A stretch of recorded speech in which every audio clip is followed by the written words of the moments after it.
The lantern flames guttered in the winding tunnels beneath Casterly Rock, where the sea's unending roar beat against living stone like a distant heart. Maester Norrin moved carefully, iron keys clinking at his belt, breath ghosting before his lips. He was an old man, stooped and silver-bearded, sworn to service when King Jaehaerys II still walked the halls of the Red Keep. Even so, he had never grown used to this hidden library, carved into the mountain when Lan the Clever was little more than rumor. The passages smelled of salt, dust, and secrets. Tonight, a single line in a century's gold receipt had roused his curiosity. On strong box of Valyrian parchment, warded by royal seal, conveyed from King's Landing to Lord Tytos Lannister, to be opened upon royal command alone. Royal command had never come, yet the strongbox remained, in theory. The line was half lost in a ledger of accounts, ink faded to the color of dried blood. Norrin had set lantern to shelf after shelf, and found nothing, until at last, a breeze colder than stone whispered from a doorway he had never noticed. Its arch framed by stylized lions, flanking 3 proud dragons. Inside, dust lay as thick as a shroud. Shelves bowed beneath scrolls, bound in cracked leather. Their ribbons had long ago rotted to lace. In the chamber's heart rested a stone plinth. On it, a narrow iron coffer chased with gold thread, as fine as a maiden's hair. A strip of red wax, hard as glass, still bore the 3-headed dragon of House Targaryen, entwined with the Lion of Lannister. Norrin's lantern light danced along the seal, conjuring shapes of wing and claw. He hesitated. The citadel taught obedience, yet it also demanded the uncovering of truth. How many lords, he wondered, had passed this coffer without so much as a curious glance? A dozen, perhaps more, each content to leave mystery entombed. But Norrin was nearing the end of his days, and in the quiet hours of night, he sometimes heard the conclave's voice urging caution. Give way to inquiry. The tip of his iron key slid beneath the wax. The dragon cracked. Echoes fled down empty corridors like startled birds. The lid shrieked upon its hinges, then lifted, and silence returned, deeper than before. Inside, he found parchment wound around a cylinder of black glass, glossy as still water. The first line, penned in a graceful hand, read, "In the year 259 AC, on the 5th day of the 2nd moon, be it recorded that Joanna of House Lannister, Ladysh-in-Waiting, did present herself before King Aerys, first of his name, and—" Norrin felt his heart begin to hammer. He drew his cloak tighter, yet cold seeped through wool and skin alike. He read on. In terse, unemotional script, the document described discreet blood tests, sworn maesters, and midnight visits cloaked beneath the vaults of the Red Keep. Beside each paragraph was a countersignature. Lord Hand Tywin Lannister. Norrin paused, brows knitting. Lord Tywin had served as Aerys' hand for 20 years and more, but the dates did not align with known rumor. They predated his official appointment. Another signature shimmered faintly, ink infused with flecks of red. Alchemissarum Primus. The moniker belonged to a pyromancer order long thought extinct. One phrase recurred again and again in the scroll's margins, scribed in a cipher that flickered between Valyrian glyph and common tongue. Primark Dragon Lion. Norrin mouthed it in wonder, tasting the alien cadence. Primark. He had heard the term only in ancient Dragon Gate accounts, where it denoted an exalted heir, first among generals in the freehold. Why was it etched alongside a lion's name?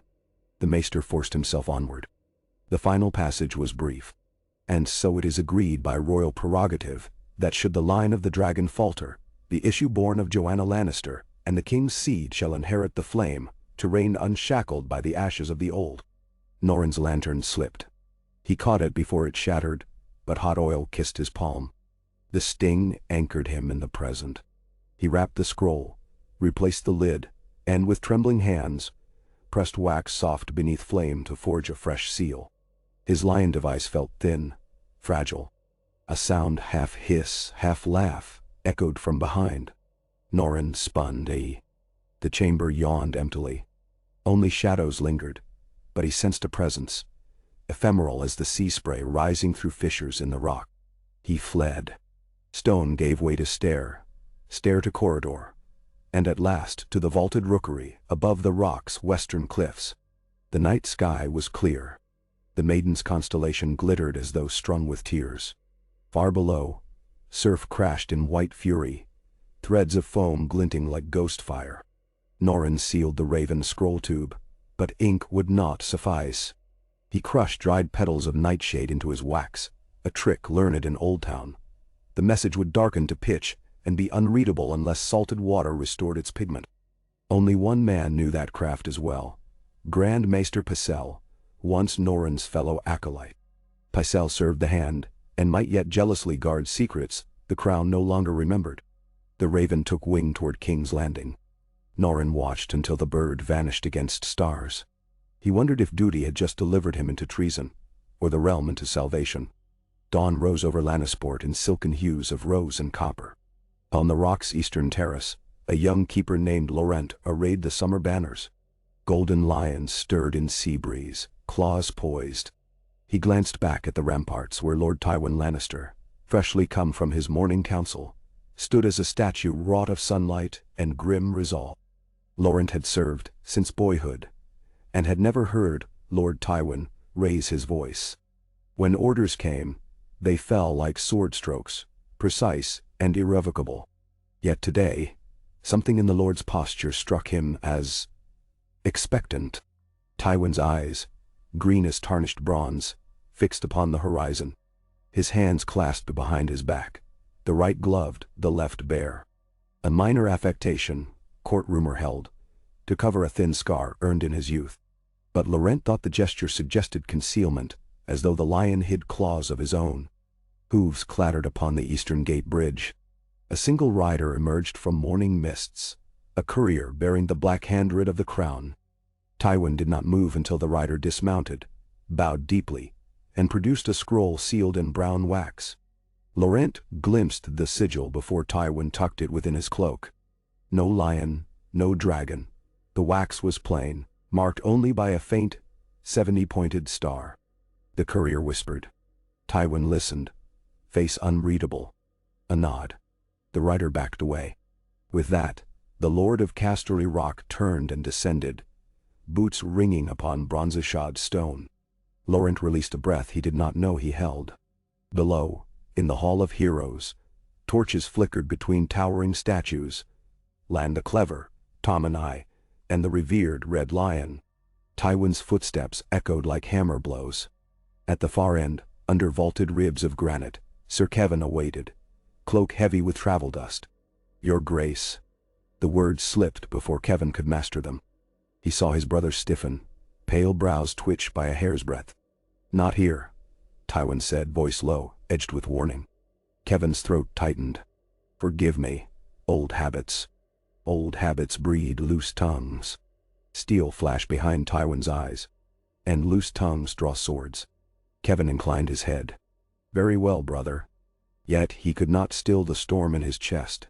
Letters had flown between them for moons, coded, cryptic, hinting at unvoiced revelations. Kevan had ridden day and night at the final summons. Now, in the hush beneath ancient kings, he waited.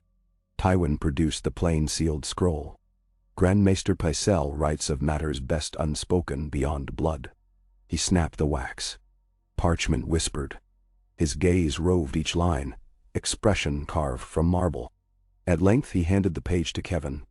Kevan read. His lips parted, then closed. He read again. The hall's air seemed to thin until every breath rasped. Finally, words found shape. This cannot stand. If the boy, Tywin's hand, the gloved one, rose.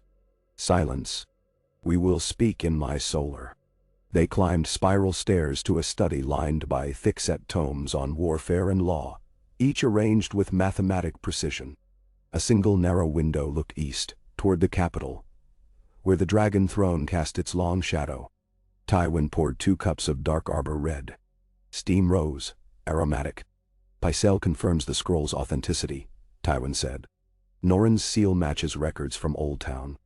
The handwriting, Joanna's flourish, is unmistakable. His voice faltered at her name, a rare crack in iron. Pycelle suggests blood will of the realm has been breached. Kevin managed a swallow of wine. If Aerys acknowledged issue of his loins through Joanna. Gods. That would mean... Tywin's jaw clenched. It means nothing until proven. Rumor alone can topple empires, but proof. He traced the rim of his cup.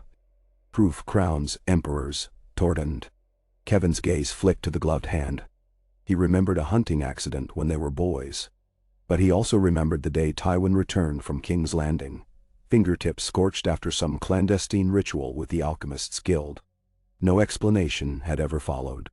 Do you suspect the king seeks to make you his primark? Kevin forced the alien word. Tywin's mouth curved in something too sharp for humor. Aerys seeks many things, most of them steeped in madness. But I suspect greater forces stir. Our darling Prince Rhaegar treads peril's edge. Should his line falter, others will weigh claims. He touched a parchment map spread across a side table, fingers brushing the crownlands. Some might cite blood silently bound to the lion. Kevin exhaled through his nose. What of Cersei and Jaime? My children remain Lannister. The reply fell like a mailed fist. Their path is unchanged. And you? Tywin lifted pale green eyes, eyes few ever saw without quailing. I am ever what the realm needs. He paused. Even dragons molt their scales. Lions devour the weak. But a creature that is both. He let the thought hang. Half promise, half threat. Across the 7 kingdoms, the year felt balanced on a knife edge. In the Reach, Lord Mace Tyrell boasted of harvests richer than gold. In the north, young Brandon Stark practiced swordplay beneath the broken tower, laughter rolling like summer thunder. In the Stepstones, a Selsail captain named Saladhor Saan tracked talk of black sails bearing a 3-headed dragon. And in Dorne, on the red scarp of the Prince's Pass, Oberyn Martell watched desert's sun bleed into dusk, and remembered an insult paid to his sister long ago by a lion's heir. None yet guessed the tremor that started beneath Casterly Rock would soon shake cities and small folk alike. A scroll, a whisper, a mother's secret sin. These would bind crowns, ignite pyres, and summon dragons from dormant stone. 2 fortnights later, King Aerys II held court in the Iron Throne Room, its cruel blades catching lamplight. The great doors groaned open to admit Lord Tywin, resplendent in crimson doublet and gold-worked cloak. Murmurs rippled among gathered lords. Tywin had not set foot in court since resigning his handship 3 years prior. That he returned unbidden spoke volumes. Aerys slouched upon the throne. Greasy silver hair clung to gaunt cheeks. Fingers, nails grown long and filthy, drummed upon armrests forged from fallen kings. His voice arrived in a thin rasp. Why does the lion crawl back to the dragon's den? Tywin advanced to the foot of the dais, ignoring the courtiers' stares. Your Grace, I come at your summons. His tone was neither humble nor proud, but measured, like a blade balanced on a whetstone. I summoned no one. Aerys's eyes glittered bright and unnatural. Unless my ravens fly without wings. Did you steal them, Tywin? Thief of birds, thief of suns, thief of flame? Laughter cracked across the hall, jagged and painful. Sir Barristan Selmy shifted beside the throne, white cloak stirring. Jaime Lannister stood on the opposite side, golden hair bright beneath torchlight. His knuckles whitened on his sword hilt, but duty kept him still. Tywin inclined his head a fraction. If ravens beckon in your name, perhaps your Grace's hand grows longer than even you know. Aerys hissed. The sound became a cough. Flames trembled in iron sconces, exhaling sparks. He leaned forward. What bring you me? Gold? I have minted coin from Lannister mines since before you first suckled. Obedience? Your knee bends like tempered steel, hard to break, harder yet to shape. My loyalty, Tywin said, voice carrying. And my counsel. Counsel. That word had once ruled the realm. Aerys's gaze drifted to old memories, pupil glassy. Then something behind his eyes shifted. A glimmer of the man who once sought to be beloved. Counsel. Speak then. Though words are wind, and wind can fan wildfire. Tywin drew a small leather pouch. He unknotted the cord and spilled 3 black scales into his palm, each curved like a crescent moon, edges shimmering with oil-slick iridescence. The hall gasped. Dragon scales had not been seen since the death of baby Shira, last of the hatchlings, 15 years past. "Where did you?" Aerys' voice cracked. He rose. Serpents of midnight hair falling across his shoulders. Tywin closed his fingers around the scales. "Your grace, the past returns. Fire's thought quenched smolder yet beneath ash. I would see them kindled anew, under your banner." Aerys' breathing quickened. His nails raked iron. Tywin stepped closer. "Dragons demand lineage," Tywin continued. "Quiet but clear. They answer only true blood. Your blood." A sideways glance toward Jaime, quick as a biting midge. "Or that which shares its spark." Aerys swayed. Selmy's hand darted to steady him, but the king shoved the knight aside. "You speak riddles. I speak legacy." Tywin's gaze never wavered. "Allow me to guide the forge. Together we shall temper a blade to cut through rebellion before it births." Aerys' expression softened, suspicion melting into hungry hope. "And what price does the lion demand for such?" "Service? A simple thing. The rank to match my duty. Primark of House Targaryen." The foreign word resounded against stone and steel. It fell upon the court like a war horn unmuffled. Gasps, whispers. Primark. Supreme heir in Valyrian. Elder to princes should crisis demand. Host older than conquest, invoked only thrice in written history. Aerys trembled. Bold. Treacherous. He smiled, teeth yellowed. "Yes, I think I remember. The ancient oaths whispered by the first dragon lords, binding sword to flame." He leaned forward, conspiratorial. "Would you kneel, Tywin? Kneel before my throne and accept the burden you crave?" Tywin bent one knee. His cloak pooled like blood. In that instant, the giddy murmur of courtiers sounded like surf far below Casterly Rock. Jaime's eyes widened. Cersei, standing among ladies afar, clenched silk until her knuckles blanched. "Swear it," Aerys hissed. "Swear to stand guard over my line, to ignite the realm should it grow cold, to wear fire as mail, to raise my banner beyond death." Tywin's head bowed. "By salt and smoke, by lion and dragon, I so swear." Aerys' laughter rang high, echoing Chunti. He flung wide his arms. "Rise, Primarch Tywin of House Lannister, Ward of Dragons." Tywin rose. The scales glinted between his gloved fingers. Across the throne room, Kevan Lannister released a breath as though surfacing from deep waters, while Varys the spider watched behind half-lidded eyes, already spinning fresh strands of silk. In Casterly Rock's Godswood, where ancient weirwoods struggled for breath among limestone columns, young Tyrion Lannister trod alone. He favored the quiet of dawn, when servants still snored in distant alcoves and light dappled red leaves like rubies on velvet. Today, however, dread clung to him like damp wool. Rumors galloped faster than ravens. His father had knelt before the Mad King, traded lion's pride for dragon's chains. Tyrion halted beneath a white trunk, rough bark cold against his palm. He closed his mismatched eyes and inhaled. Sap, moss, sea salt, dadawa. He pictured a world where blood meant less than merit, where his father might gaze upon him with something warmer than loathing. Then he laughed softly, bitter as crushed wormwood. Such worlds belonged in Septon's fables. A twig snapped. Tyrion turned to find Maester Norrin, or what remained of him. The Maester, smeared with clay and seawater, stumbled forward, robes torn. His gray beard clung to his cheeks in wet strands. One hand clutched his chest. "Tyrion, my lord." "I tried." He sagged to his knees. A crimson bloom spread beneath his fingers. Tyrion knelt, heedless of damp soil. What fool work drives a maester to dash himself like a ship on rocks? Norrin's eyes rolled. Secrets. Strongbox. Primarch. Dragon. Must. Warn. His breath rattled. A small dagger protruded from his side, hilt plain, lacking heraldry. Tyrion pressed cloth to the wound, but life fled. The maester's final word, scarcely a whisper. Blood.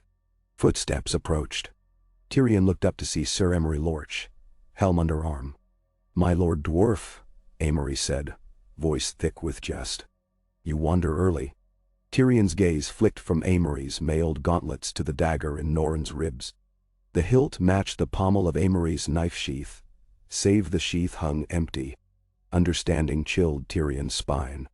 Sir Amory followed Tyrion's eyes, grinned, and drew steel. "Orders," he shrugged. "Nothing personal." Tyrion rose slowly, hands slick with Norrin's blood. He took one step back. "From my father." "From the primark," Amory corrected, savoring the title. The words felt heavier than mountains. Tyrion's mind raced. Secrets, primark, dragon. Norrin had died delivering some truth hidden in scroll and ink. Tyrion's father now served the Mad King under a title older than Westeros itself. And in that instant, Tyrion realized, his family's game stretched far beyond gold and pride. It reached into myth, into fire that shaped the world. Amory lunged. Tyrion dodged, weirwood roots tangling underfoot. He fell, pain flaring in his wrist. The knight advanced, blade poised. A crossbow twanged. The bolt struck Amory's gorget, deflecting, but force spun him aside. Shay emerged from trees. Second quarrel knocked. "My lion," she hissed. Amory recovered, armored bulk forcing through branches. Tyrion scrambled. Shay loosed again. The bolt struck Amory's thigh, piercing mail. He roared, staggered. Shay threw the crossbow and pulled Tyrion upright. Together, they fled into shadows. Weirwood leaves shivered overhead, red faces weeping sap as old as winter. Tyrion's thoughts churned. Norrin's murder meant loose ends were being tied. If secrets lay in hidden scrolls, his father meant to bury them with cold steel. But perhaps not all had been burned. Perhaps proof yet existed to crack the foundations of the throne. And if proof lived, so did danger, for Cersei, for Jaime, for Tyrion himself. A dragon's heir, born of lion's womb, might hurl the realm into ruin, or remake it into something unrecognizable. Tyrion never believed in prophecies. Still, running beneath ancient branches, he could almost feel hot breath at his heels, scales brushing stone, wings folding the sky into darkness. Far to the east, in Bravos, a man without a name listened to the wind. Faces hung upon the hall of black and white, like silent judges. The wind carried whispers of a Westerosi lion, who wore a dragon's crown behind closed doors. The man bowed before pool and statue, then took up a weathered coin, iron coal. He made ready for voyage. Some stories, he knew, could only end in shadow. Ships docked at Dragonstone, rust-stained iron anchors biting black sand. Prince Rhaegar Targaryen disembarked, silver hair pulled into a warrior's tail, violet eyes troubled. Raven scrolls awaited him, bearing news of Tywin's elevation. He paced the chamber of the painted table, fingers tracing carved coastlines, each kingdom awash in dim candlelight. Elia Martell, fragile but unbowed, entered quietly. "Husband, Dot." You read the same line again and again. "Mnawan." He stopped. "Tell me, Elia, do you believe blood defines us? Blood is water warmed by memory." She said, voice soft. "It carries what we choose, forgives what we change." Rhaegar's gaze lingered on a miniature lion etched beside King's Landing. "Then you would forgive a lion who wore dragon's skin. If he used it to shield the innocent, perhaps." She laid a hand atop his. "But I have heard how Tywin shields. Castamere was his lullaby." Rhaegar's shoulders sagged. "I fear he means to claim more than mantle. Aerys grows feebler by the day. The throne will need a guardian. My father sees only fire, but Tywin sees the world." "Beowm," Elia whispered. "And you?" "I see music. But music may not suffice. His eyes shone with tears unshed. "If war comes," she touched his cheek, "then we will stand together, you, me, and our children." Beyond the broken in-tooth battlements, evening tide swirled crimson. Dragons slept in stone, yet blood quickened in mortal veins.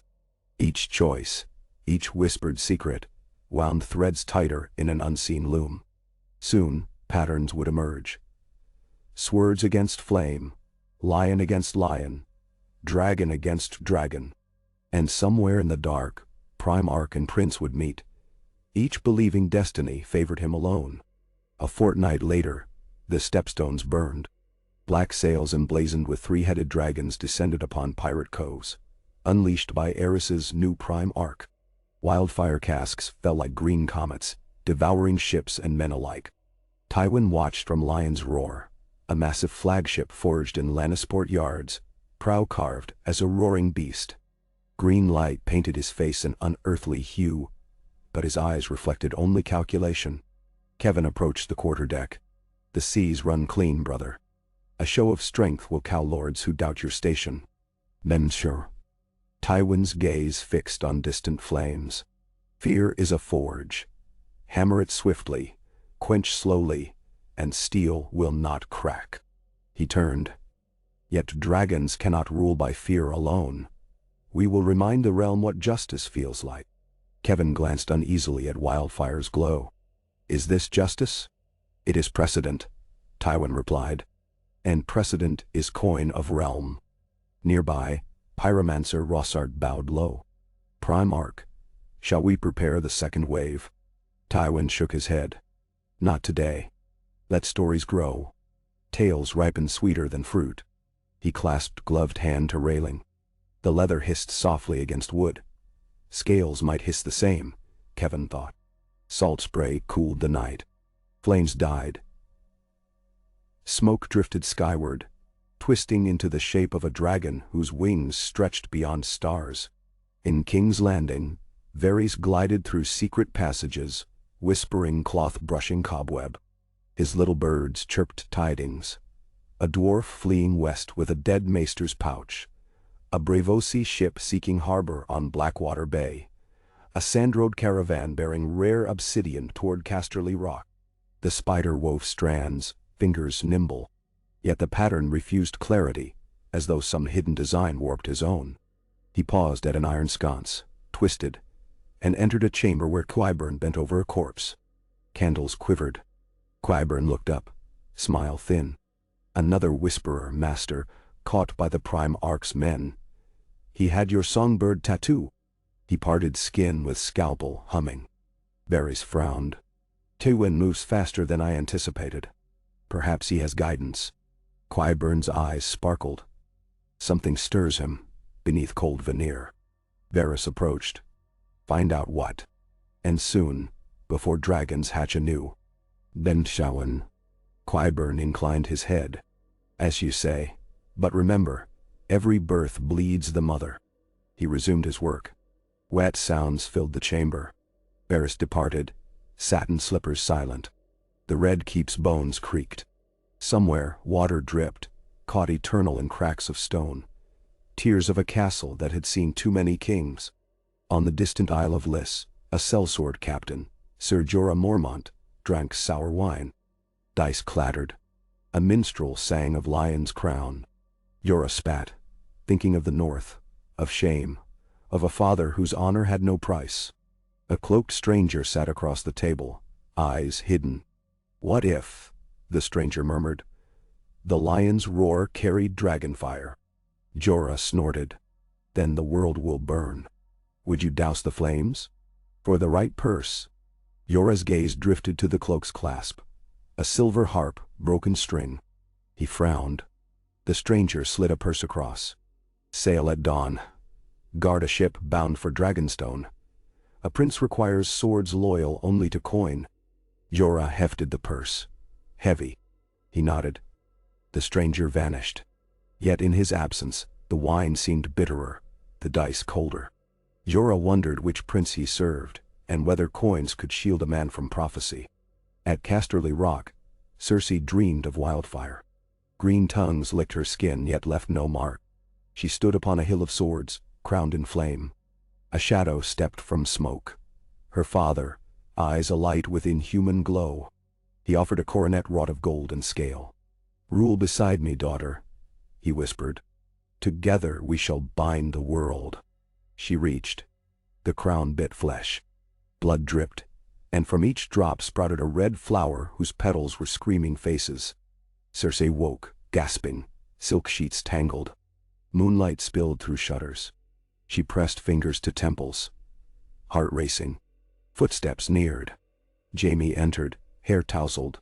"Another dream?" he asked, concern softening handsome features. Cersei nodded. "Father summons us at dawn." Jaime leaned against bedpost, golden armor catching pale light. "Do you think he'll tell us why he kneels to Aerys again?" "He claims service," she said, voice sharp. "But I think he seeks dominion. A new game. And we are his pieces." Jaime frowned. "He is still our father. Father or jailer." Cersei slipped from bed, nightgown whispering around her. "When lions grow wings, who dares cage them?" She crossed to the window. Below, Casterly Rock's courtyards lay silent, save lanterns gliding like fireflies. She imagined legions marching under banners of dragon and lion fused. The prospect thrilled and terrified. Jaime stood behind her, heat of his body familiar. "Whatever comes, we face it together." Cersei's gaze fell to his reflection in glass. "Together," she echoed, though her mind wandered to crowns of green fire and screams flowering from blood. Winterfell's godswood rustled beneath a cool northern breeze. Ned Stark knelt by the black pool, eyes closed. He heard the rustle of leaves, the rush of distant waterfalls, horses stamping in stables. And faintly, like a song half-remembered, he heard whispers of southern storms. Maester Luwin approached, carrying a raven scroll. "From King's Landing, my lord." Ned accepted the scroll, broke the seal. He read. His gray eyes darkened. "Tywin Lannister, primark of House Targaryen," he murmured. Catelyn stepped from stone archway, frown creasing fair brow. "What does that title mean?" Ned rose, cloak brushing moss. "It means the South churns anew, and when lions and dragons mate, the realm bleeds." Robb, practicing swordplay with Theon nearby, paused at the tone. He watched his father, trying to read what lay beneath words. Ned folded the scroll. "Prepare the ravens. We must know more." Leaves stirred, red against gray sky.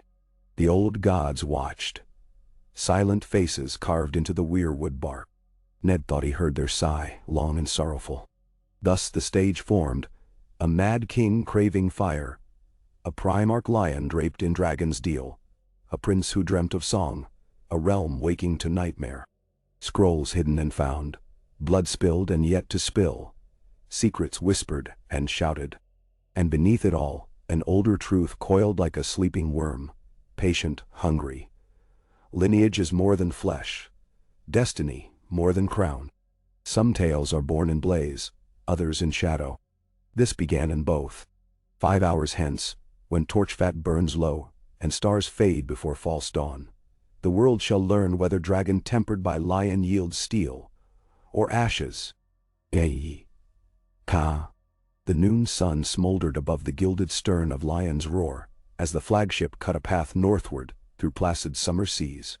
From the quarterdeck, Tywin watched gulls wheel lazy circles, their white wings stark against cloudless blue. Beneath the calm surface, he sensed currents racing, invisible forces neither wind nor tide could quell. Kevin stood at his shoulder, silent, recognizing the telltale flex of his brother's jaw. The lion thinking, claws sheathed, mind prowling. "Send riders the moment we touch shore," Tywin said at last, voice low. "I want ravens in the Eyrie, River Run, and High Garden within the day. Courteous letters. Praise their harvests, their newborn heirs, whatever baubles please them. Then remind them the crowns will sail with us."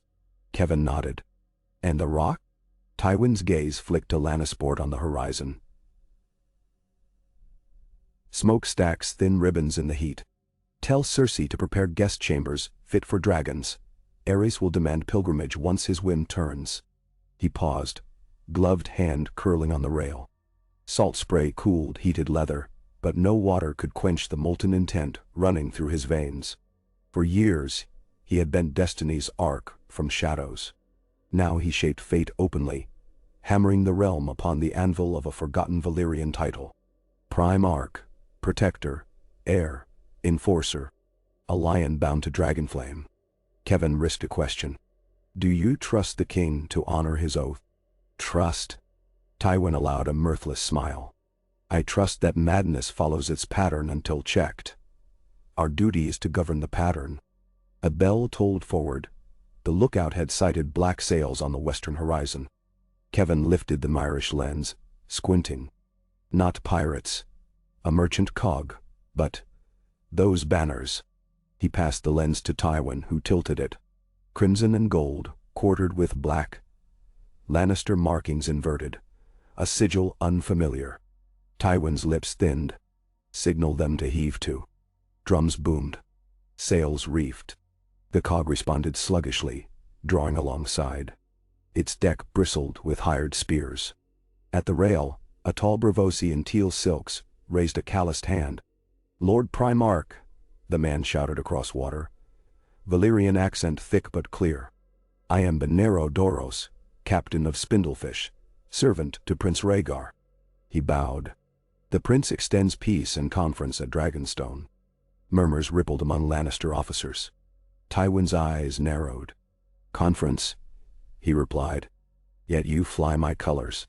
Benero spread his palms. As token of parley. Our prince honors your station and the blood you share. Blood we share. The words hung ominous, as though Rhaegar possessed proof Tywin himself lacked. He weighed risk, then nodded. Very well, you will send a longboat with your credentials. He gestured to Sir Adam Marbrand. Search them gently. If this is trap, a longboat will burn faster than a cog. Marbrand grinned wolfish and strode off. Kevin exhaled. You mean to answer the summons? I mean, Tywin said, eyes never leaving the cog, to learn precisely how much Rhaegar thinks he knows. That night, as Lion's Roar anchored off Blackwater Bay, Tyrion and Shae slipped through the smoky warrens of Flea Bottom. Cloaks stitched with mud disguised their silks. Shae kneed a feral dog that lunged for crusts. It yelped, vanished. They ducked into the ruin of an old sept, where moonlight beamed through a half-collapsed dome, revealing piles of shattered marble saints. I know a man who trades in rarities, Tyrion whispered, guiding her around rubble. Relics. Scrolls. Sometimes lives. If father's teeth are already in the maesters, we need a separate jaw. Shae scanned shadows. All I see are rats, fat as cats. Precisely, Tyrion said. Little birds sing for coin. The rats chew through roots below. He tapped stone 7 times in an odd rhythm. Silence. Then a slab shrieked aside, revealing steps spiraling into ink. A youth appeared, olive skin smeared with dust, candle in hand. The reader waits, he said, voice rasping from disuse. Tyrion slipped a silver stag into the boy's palm. They descended.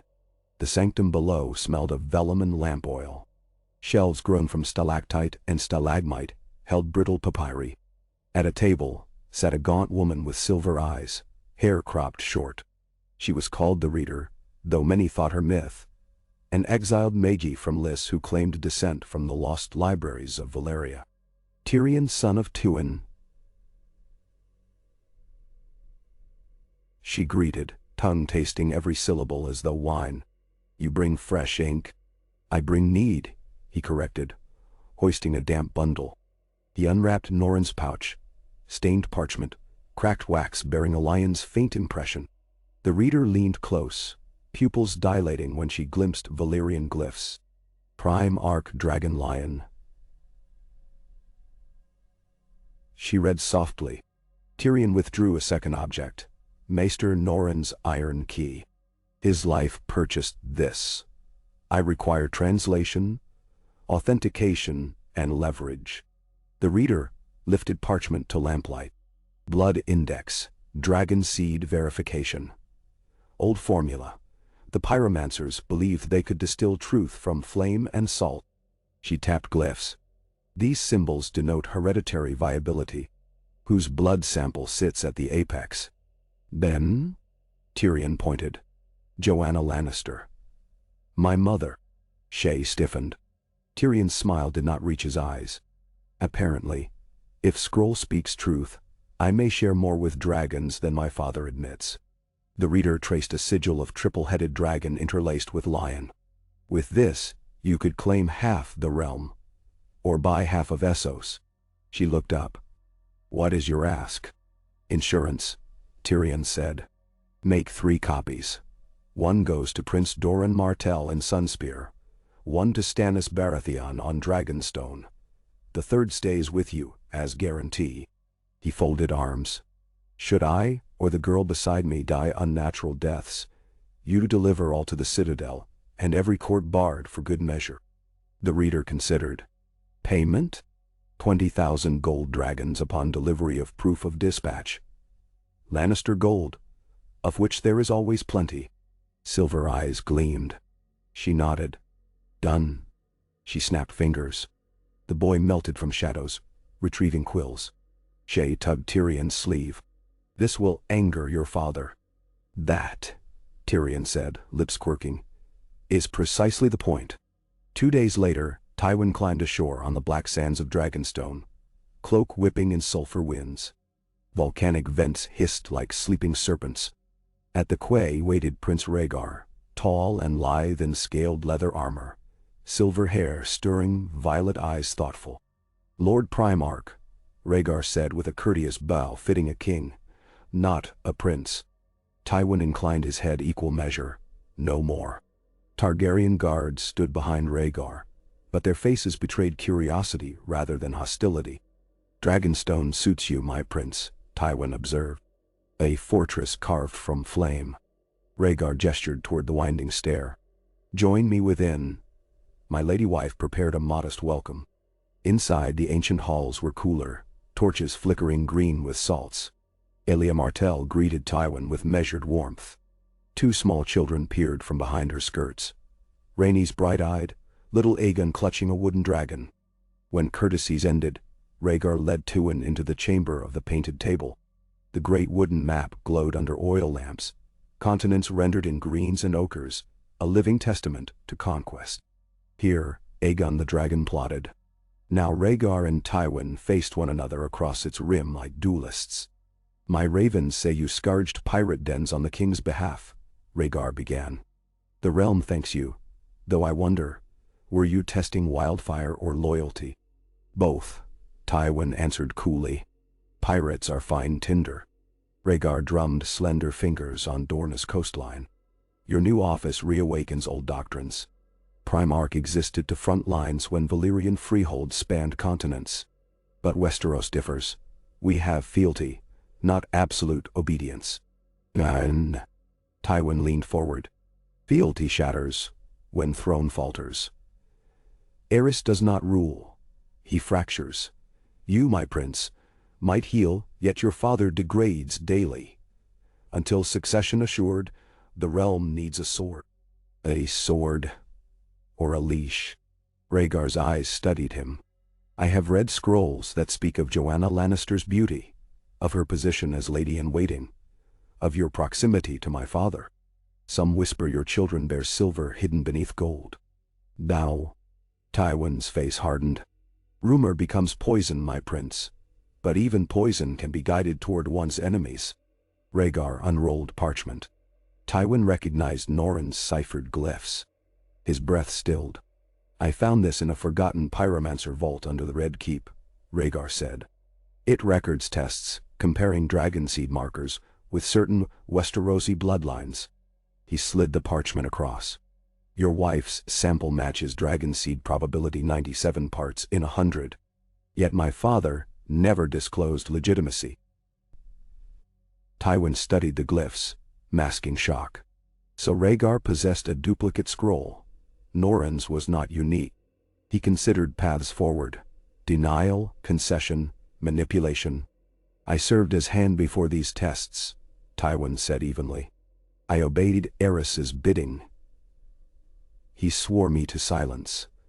Whatever seed he sowed, I tended Joanna's honor. Prince Rhaegar, you and I share a duty.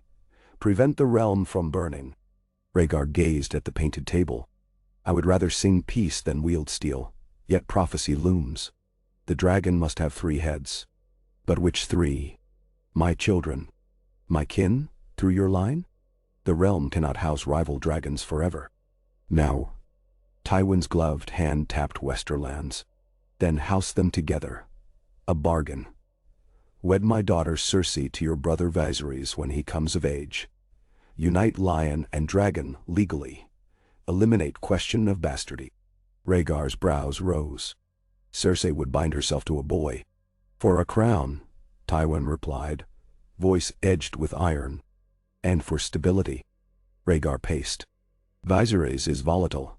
Yet perhaps Elias' second child could wed your grandson one day. He paused. I must consult my lady wife. And I must consult my ambition, Tywin said. A hint of humor ghosted Rhaegar's lips. They talked until torches burned low, brokering possibilities. Joint fleet patrols, grain shipments from the Reach mediated by Tyrell allies.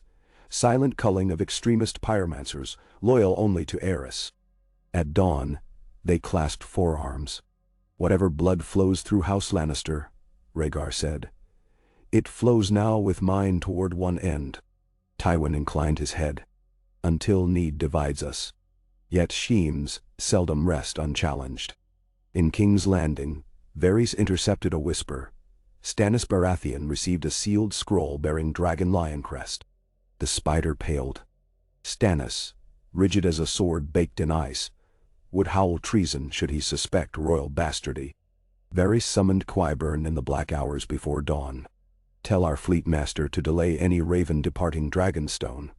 I need time. Qyburn tilted his head, curiosity unmasked. Why not simply intercept the message? Because, Varys sighed, Stannis will count ravens. Let him grow impatient. Impatience invites negotiation. And now. As Qyburn departed, a little bird slipped in, pressing a parchment into Varys' hand. Tyrion's dispatch to Doran Martell had been copied. Varys read swiftly. Sweat dotting his brow. 7. Save us. The mummers will have new songs. He crushed the copy in fist. The realm stands on sand, a single tide may drown us. North of the Trident, on a dusty road where barley swayed tall, Lyanna Stark raced her courser against her brother Brandon, laughter spilling. Their retinue followed at respectful distance. Lyanna's dark hair whipped in wind, eyes shining. Brandon's grin was wolfish, reckless. They slowed near an abandoned set. Inside, moss-devoured altars. Ivy clutched broken arches. Lyanna dismounted, running fingers along cracked pillars. The 7 abandoned this place long ago. She mused. Brandon shrugged, splaying across a fallen statue. Southrons build too many gods. He tossed a pebble through shattered stained glass. Colors danced on weeds. Lyanna knelt by a dusty fresco. Under grime, she traced a shape. Lion conjoined with dragon. Unease prickled her skin. Have you seen this sigil before? She asked. Brandon peered. No. Artist's fancy, mixing beasts. Lyanna frowned, remembering old stories Benjen whispered by hearth. Dragons died, but their bones dreamed. She brushed dust until a line of Valyrian script appeared. She could not read it, yet chill laced the air. A crow cawed overhead. Harsh and sudden. Brandon rose, wiping hands. Come, little sister. Father waits. They mounted, galloping northward. But Lyanna glanced back once. Seeing frescoes shimmer where sun-pierced roof, as though scales glinted beneath filth. Far away at Winterfell, Ned studied fresh reports from King's Landing. Primark, wildfire shipments, Tywin's fleet movements. He felt the world tightening like bowstring. He penned a letter to Lord John Arryn. We must watch the lion who roars for the dragon. The North remembers. He sealed it with grey wax. In Sunspear, Doran Martell reclined on cushioned terrace, sea breeze carrying scent of blood oranges. The raven scroll before him bore twin sigils, dragon and lion. Obarasan paced like a caged cat. You should answer with spear, she snarled. Lannister plots always slit Dornish throats. Doran hushed her. Revenge guided by haste slays chance. Tywin offers acknowledgement of Elias' children, promises alliances. If the scroll is genuine, Prince Rhaegar rules hearts, Obara spat. Tywin rules coffers. She tore a blossom from a potted oleander, crushed petals. I will ride at your word. Doran exhaled, joints aching. Not yet. First we confirm truth. I sent a sand snake to Old Town. If blood tests prove Elia's babes rank below some Lannister scion, war may come sooner than summer's end. Obara's eyes sharpened. Which sister? Tywin. She wields poison subtle as whispers. Doran unfurled a map, tapping King's Landing. And here the game will reach fever pitch. We must be ready. Atop the Aerys' high perch, Lysa Arryn stared past falcon-etched balustrade, clutching her belly. Another raven joined the rookery. Scroll sealed by three-headed dragon alone. Maester Coleman delivered it to John Arryn in the High Hall, where Robar Royce and Jasper Redfort played Sivas. John Arryn read, brow furrowing. He dismissed the others, calling for a scribe. Lysa watched from a velvet alcove, anxiety shading her features. She knew secrets brewed. She felt their bitterness each time John murmured in sleep, names of lords and dragons intermixed. She feared for her son yet unborn. High in the sky an eagle shrieked. Lysa pressed a hand to her stomach. My little falcon, may the gods keep you from dragons. On a moonless midnight outside River Run, a cloaked figure slipped into tents of a Lannister vanguard. He passed sleeping guards, daggers silent. In the command pavilion, he found maps of the Riverlands, marked with routes and supply caches. The figure, face hidden behind many-colored scarf, pocketed correspondence, then vanished like vapor. At dawn, Sir Hoster Tully spied smoke from distance and sent riders. They found the pavilion ablaze, commanders' throats slit. A ragged scrap pinned to a charred post bore a mocking sigil. A twisted dragon, its tail a lion's fang. Beneath, a single Bravosi coin. The Blackfish, Brynden Tully, read the symbol and muttered, faceless shadows swim the current now. Across the narrow sea, at the citadel in Old Town, Archmaester Peristan opened a lead-lined chest delivered by masked Dornish couriers. Inside lay vials of crimson, each labeled in high Valyrian data. Peristan's wrinkled hands trembled as he prepared reagents. He had spent decades debunking Targaryen myths, yet now found himself recalculating the realm's bloodlines with methods once banned. As colored flames danced in glass columns, patterns emerged. A strand shared between Aerys, Rhaegar, and Joanna Lannister. Peristan wiped sweat. Impossible. He repeated assays. The results stood firm. He penned an urgent raven to Grandmaster Pycelle. Protocol demanded disclosure. Before wax could cool, the door creaked. Tiny Sand entered, veil loose. Smile, honey sweet. She produced a thin stiletto tipped in green. Peristan's eyes widened. Girl, you cannot. The blade kissed his throat. The Princess Elia thanks you for your discretion. One flick, silent and final. Tiny caught the raven scroll before it fell, replaced it with forged words praising Hightower feasts. She left no footprints on marble. In the Red Keep, Aristus shrieked at flickering shadows. He sat upon a throne of kindled braziers, hair singed. Grandmaster Pycelle approached cautiously bearing milk of the poppy. Your grace must rest. Rest? When dragons stir. Aerys clawed air. Tywin thinks to chain my fire. I will teach him. We forged wildfire in secret vaults long before he donned golden breeches. He cackled. I will bath in green flame, pure, reborn. Pycelle flinched. Your grace. The small folk suffer shortages. Grain runs thin. Then burn them, and they will not hunger. Aerys hurled goblet. Wine spattered like blood upon marble. Summon Rosser to die. We prepare the cache beneath the capital. Every cellar, every sewer. When traitors come, the city shall bloom like sun. Then Dundee. Pycelle bowed deeply. Face gray. In corridors beyond. He leaned against wall, breath shuddering. The realm tottered over abyss. Wildfire stockpiled beneath 1,000,000 souls. He limped to his chambers, penning a coded raven to Tywin. The candle shortens. Shadows leap. The king would die a torch. Move swiftly. He sealed it lion-stamped, dispatching at once. South of King's Landing, on a lonely stretch of King's Road, Jorah Mormont's detachment escorted a covered wagon bearing obsidian from the smoking sea. He did not understand why Dragonstone desired glass candles, claimed they could show visions. He only cared for coin. At dusk, bandits ambushed. Arrows whistled. Horses screamed. Jorah drew longsword, cleaving a raider. Amid clash, a slim figure in mottled cloak darted through smoke, slicing wagon ropes. The cover peeled back, revealing crates. Not obsidian, but books bound in gilded leather. The cloaked thief snatched two, disappearing into trees. After skirmish, Jorah surveyed losses. 10 men dead, 3 crates gone. He pried a surviving crate. Within, volumes of Valyrian prophecy, predating doom. He swallowed. Gods help us. He realized.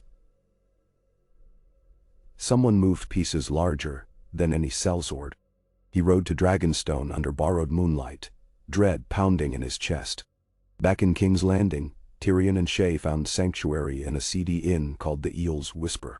Cracked shutters filtered torch glow from street. Tyrion sipped sour ale. The reader sent birds. Shae said, reading coded slips. Copies delivered. Tyrion exhaled, relief mingling with fear. Now we live beneath Damocles' sword, my sweet. A rap at door. Tyrion tensed. Shae palmed knife. The door opened. Bronn slipped inside, boots silent. Word spreads. Your father meets the prince. Varys wants a chat. Tyrion smirked. The spider spins fast. Bronn shrugged. Says he'll trade safe passage out of city for details on your scroll. Tyrion's smile faded. He forgets I'm Lannister. We pay our debts, but we also forge our own. Bronn leaned near. And if your father learns of your insurance? Then, Tyrion said, we must tuck tail across the narrow sea before primark claws shred us. He drained ale. Pack quickly. Shae's brows knitted. You once said you'd never flee your home. Tyrion stroked her cheek. Home's a word. Life is worth more letters. They gathered coins and slipped into night. In alley, a ragged girl sold candles carved like dragons. Tyrion purchased one, flame flickering. Shadows danced across his scarred brow. He wondered what Joanna would think if she saw him now.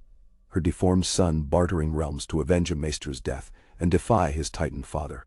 From a distant tower, a bell tolled thrice, signal of a royal proclamation. City guards cawed orders, herding small folk toward the Red Keep. Tyrion hesitated. A new decree. Perhaps father returned. Bronn spat. Curiosity kills more than cats. But Tyrion turned toward the roar. Sometimes, my sellsword, a cat must watch the butcher to know which cleaver falls next. They joined the throng in a square before the great sept's scorched facade. A herald unrolled parchment and cried, by decree of his grace Aerys of House Targaryen, first of his name, Lord Tywin Lannister is named protector of the realm and warden of the south, to serve until Prince Rhaegar ascends as regent. All halls shall offer him unfettered passage. All captains shall yield their ships. On pain of fire? Gasps erupted. Tyrion's mouth parted. protector of the realm. That title placed Tywin above hand, second only to king. Yet Aerys unchained him. Madness indeed.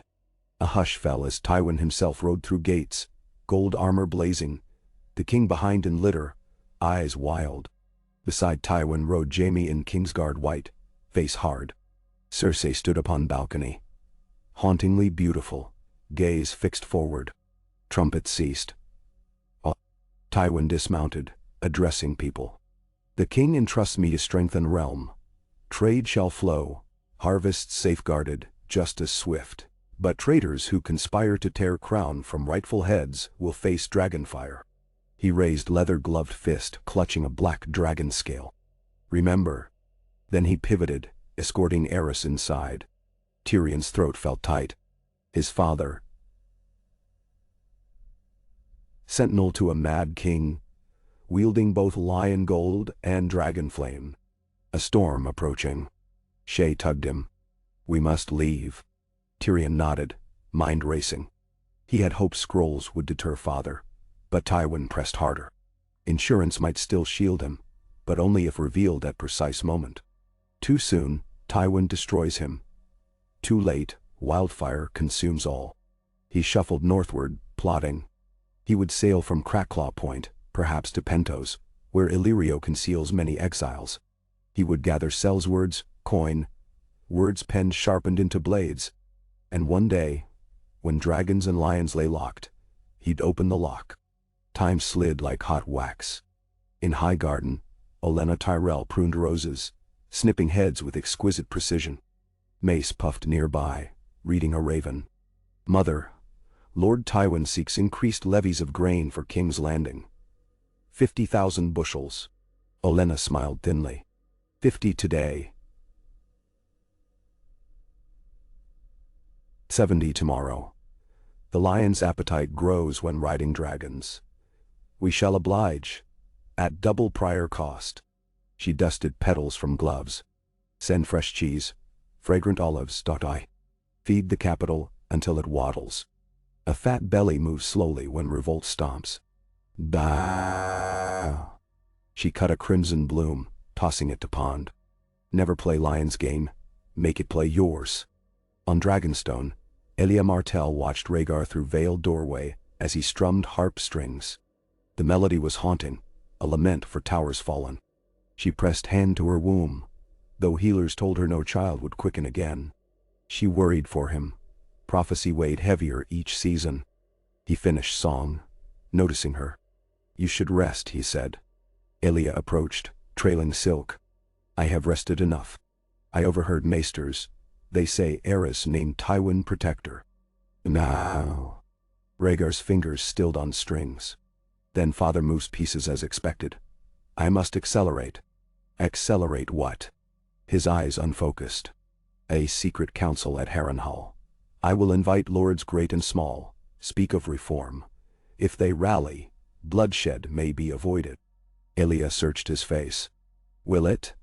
Rhaegar placed harp aside, cupped her cheek. I will ensure safety for you and children. On that, I would stake songs unwritten. Yet his eyes betrayed the fear even princes cannot drown. In a cavern under King's Landing, Rossart the pyromancer oversaw barrels of wildfire stacked like monstrous honeycombs. Green droplets oozed, sizzling. Apprentice Haleni recorded counts. Rossart muttered incantations, palms blackened. The alchemists had long yearned for a ruler who treasured flame. Aerys fulfilled dreams. Rossart traced symbols. Lion? Dragon? Crown? Intertwined. In flame refracted through tears of glass, the sigil glowed, promising inferno.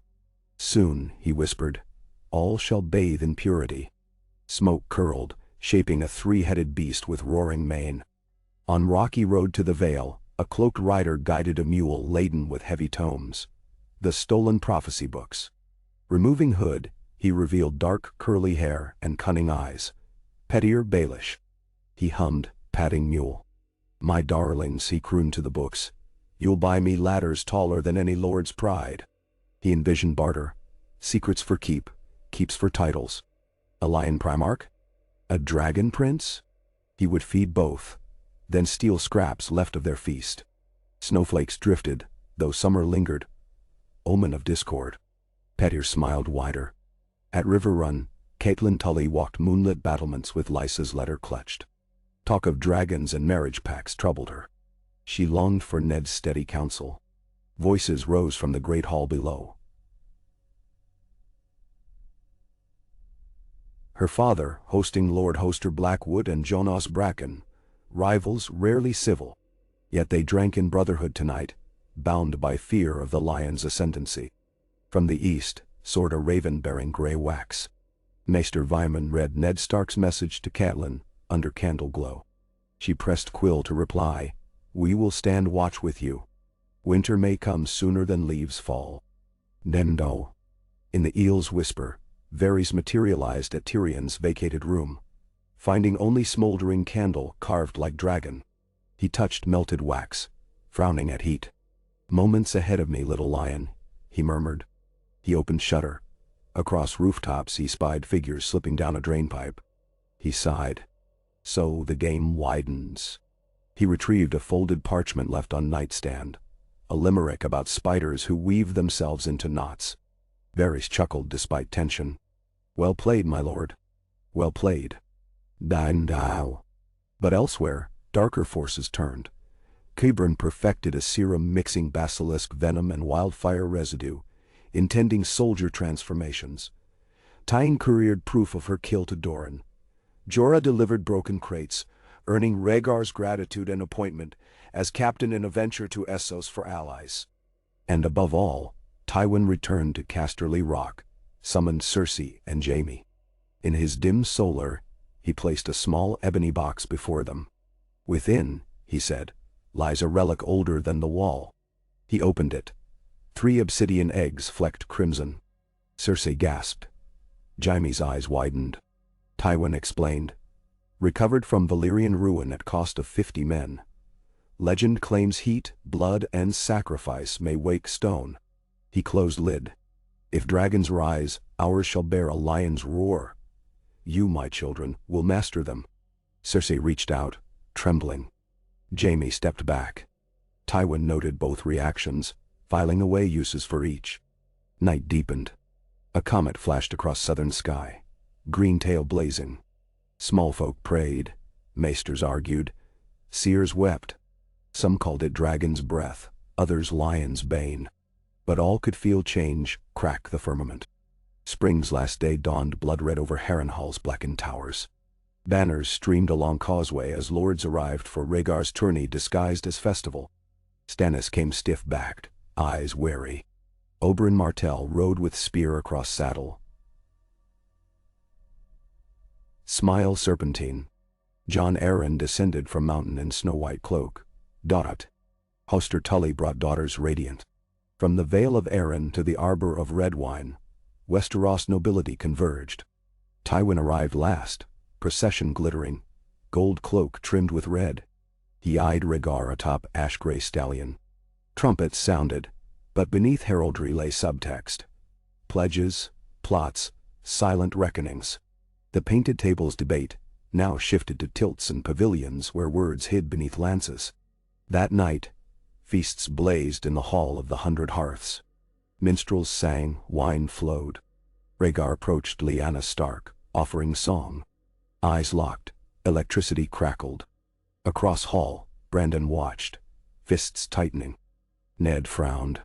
Robert Baratheon, already half-drunk, laughed boisterously. Tywin observed, calculating angles. He noted Jon Arryn conversing with Stannis in hushed tones. He saw Oberyn slip from dais, following Cersei's path toward gardens. He recognized Littlefinger weaving between tables, exchanging coins and whispers. Information spiraled like smoke from 10,000 torches. At midnight, a masked Braavosi danced with Arya Went, slipping parchment into her glove. The faceless pay debts. Before dawn, Sir Hugh of the Vale was found dead, his throat cut by dagger of Dornish make, though Abara slept publicly beside a sand steed all night. Confusion bred suspicion. Suspicion bred alliances. The tourney became crucible. On the second day, jousts roared. Jaime unhorsed Lord Crakehall, then faced Baratheon. Robert broke 3 lances before toppling. Cheers shook walls. Rhaegar entered last, armor black with rubies blazing like fresh wounds. His lance struck Brandon Stark's shield, splintering. Brandon stayed seat, countering. But Rhaegar's second pass unhorsed him gracefully. Silence held as Rhaegar circled lists, then rode past his wife Aelia, kneeling instead before Lyanna Stark. He placed blue winter roses in her lap. Gasps became thunder. Robert's face flushed rage. Brandon stormed from stands. Tywin's eyes narrowed. Prophecy indeed accelerated.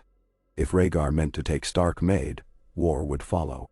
That night Tyrion, disguised as pig herder, arrived outside Harrenhal, bribing guards.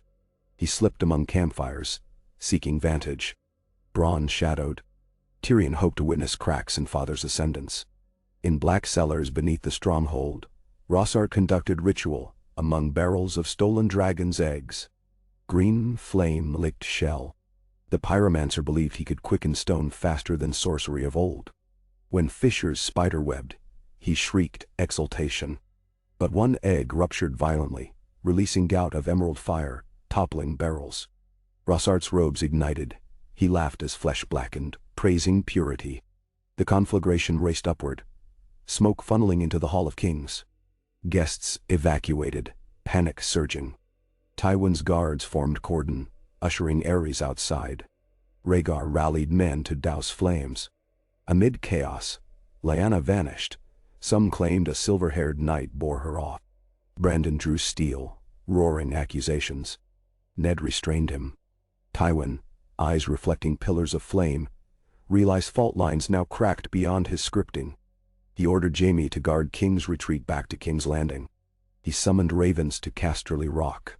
Release contingency Dragon Main. Cersei would understand. Open vault, secure wildfire, prepare retreat if capital burned. In the aftermath, charred eggsmith's tools found. 1 egg missing. Rhaegar's steward swore it stolen before blaze. Tywin suspected Varys. Varys suspected Oberyn. Oberyn suspected Tywin. Distrust thickened. Within a week, Brandon rode to King's Landing demanding Lyanna's return. Aerys, paranoia inflamed, seized him for treason. When Ned learned, he set south with Robert and Lord Arryn. Riverlords raised banners. Thus rebellion sparked. Robert's war in shadow of Dragon Lion intrigue. Yet this rebellion differed from history. Tywin still wore mantle of protector. Primark known. Lannister power divided, for Jaime guarded King, Cersei commanding Casterly levies, Tyrion sowing seeds in Essos. At council table in the Red Keep, Tywin argued releasing Brandon might stave war. Aerys shrieked betrayal, ordering their deaths by wildfire. Jaime flinched. Tywin's jaw hardened. He foresaw only 2 exits, usurp or placate. He left council, wind howling through gallery.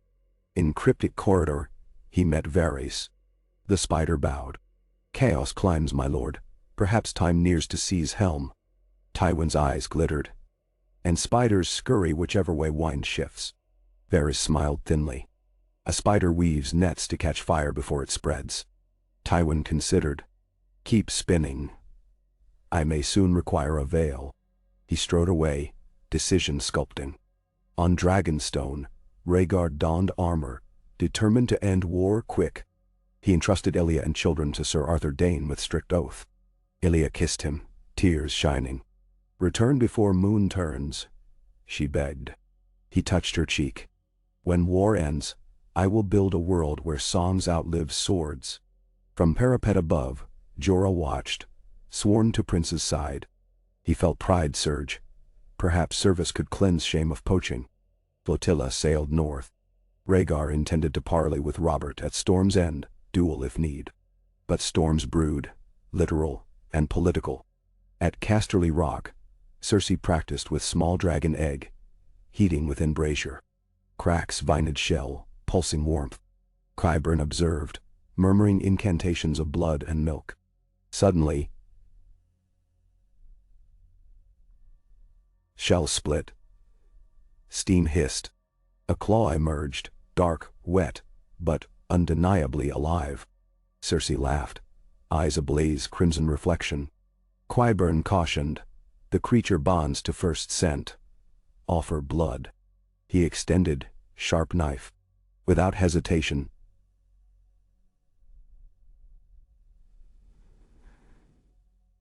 Cersei sliced palm, dripped crimson over hatchling.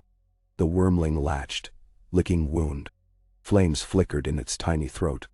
Cersei cradled it, feeling heat build. "Tell father," she whispered. "Our dragons live." Tyrion, now in Pentos, toasted with Illyrio Mopatis. The fat magister gave news of rebellion.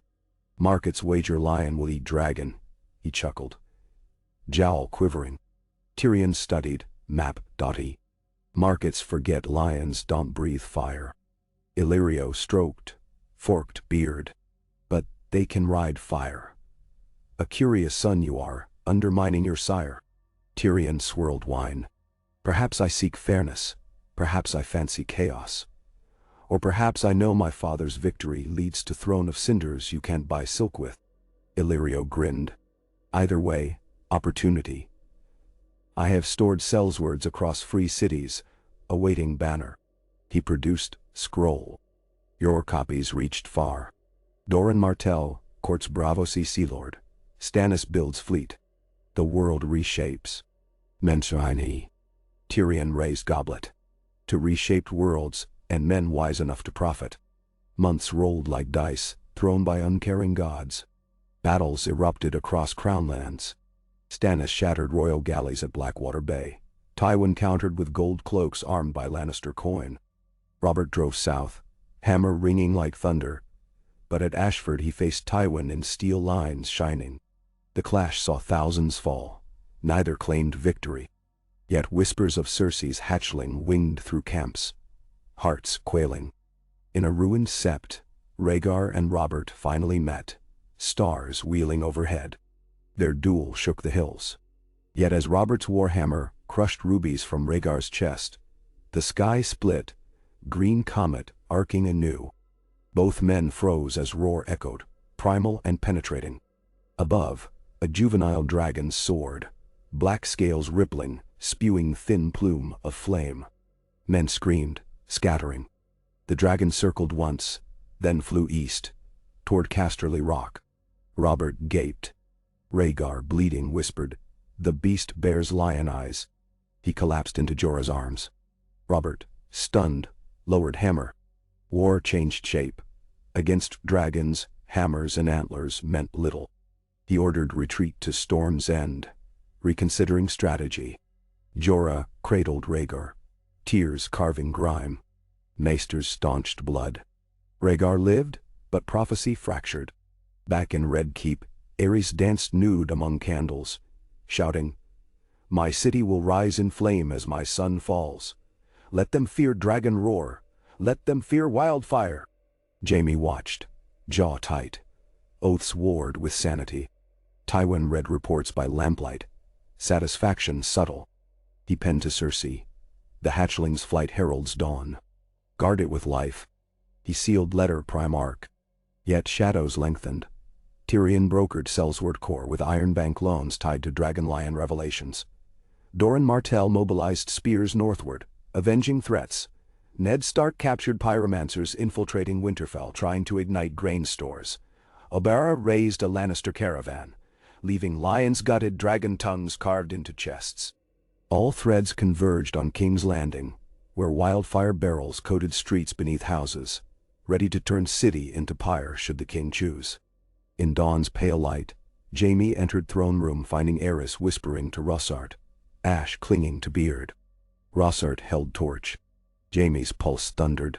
His sister's dragon soared somewhere beyond. But dragonfire here would kill thousands, among them innocents, his siblings. Perhaps his father should Tywin be delayed. Aerys turned, eyes blazing mania. "Go, good son. Bring me your father's head, and I shall anoint you in holy fire." He raised hands. Scars, raw. Burn them all. Jaime's hand closed on sword hilt. Destiny poised upon inch of steel. Outside city walls, Tywin's army camped, banners silent. He gazed upon ramparts, knowing signal fires would decide whether he stormed gates or entered as savior. He whispered, "Choose, son." Above, Comet's tail faded with dawn. The hatchling dragon perched on Casterly Rock's highest turret, feeding on a goat Cersei offered. Flames licked sky, promising greater infernos. And somewhere across narrow sea, Daenerys Targaryen, a girl scarcely in swaddling, dreamed of lions with dragon wings roaring in red keep halls, of small men forging crowns of paper, of winter roses floating on Blackwater tide. The world's heartbeat quickened. History split anew. Beneath Primark's iron will, dragons hatching under lion banners, rebels standing before wildfire storm, until even bards would forget which songs were once certain and which invented. But in quiet corners, forgotten maesters whispered that dragons forged from mixed blood may fly, yet their fire burns unpredictable. Unstable alloy may shatter sword mid-swing, and when lion's ambition outstrips dragon's patience, flames may consume both predator and prey. Night descended upon 7 kingdoms, alive with omens. Wolves howled at twin moons, krakens sank warships, sparrows carved sigils into dirt. And across great tapestry of fate, a new thread glowed.